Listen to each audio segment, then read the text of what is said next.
V informatike 2.0 sme na základe teda našich skúseností, na základe potrieb ďalších učiteľov informatiky vytvorili 231 plánov hodín, ktoré pokrývajú každú jednu hodinu informatiky od 3. po 9. ročník.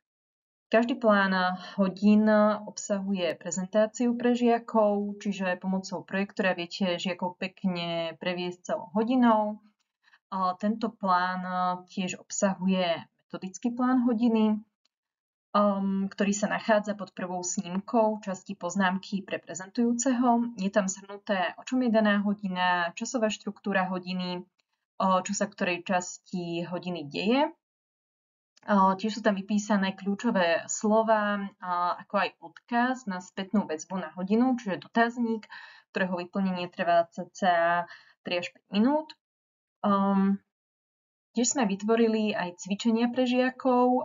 Výhodou žiakov je to, že teda sa nemusia nikam registrovať a následne za každým sa prihlasovať, na to, aby mali prístup k týmto cvičeniam.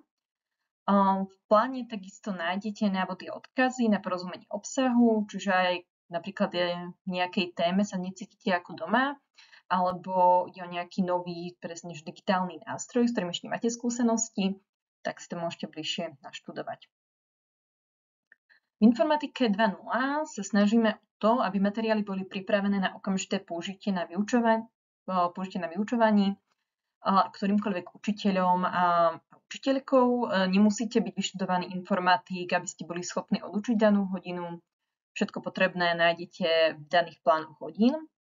Tiež sa snažíme o to, aby bola teda táto informatika 2.0 aplikovateľná vo všetkých socioekonomických kontextoch na Slovensku.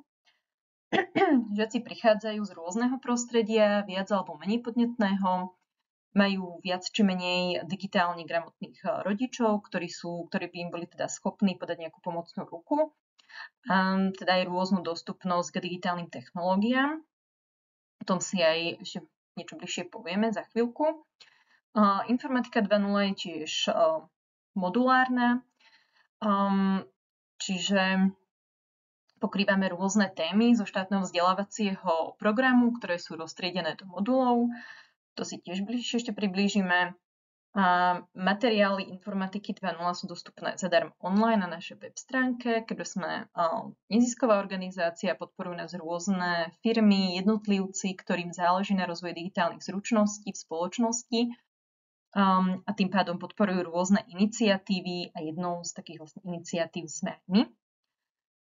Informatika 2.0 je vyvíjajúca sa a nemá tlačenú podobu. Má to viacero rovín. Na jednej strane je to ekologické a ekonomické a tiež je to efektívnejšie v zmysle prinášania vám čo najaktuálnejších materiálov, čiže promptné zapracovanie spätných väzieb učiteľov a celkovú aktualizáciu materiálov.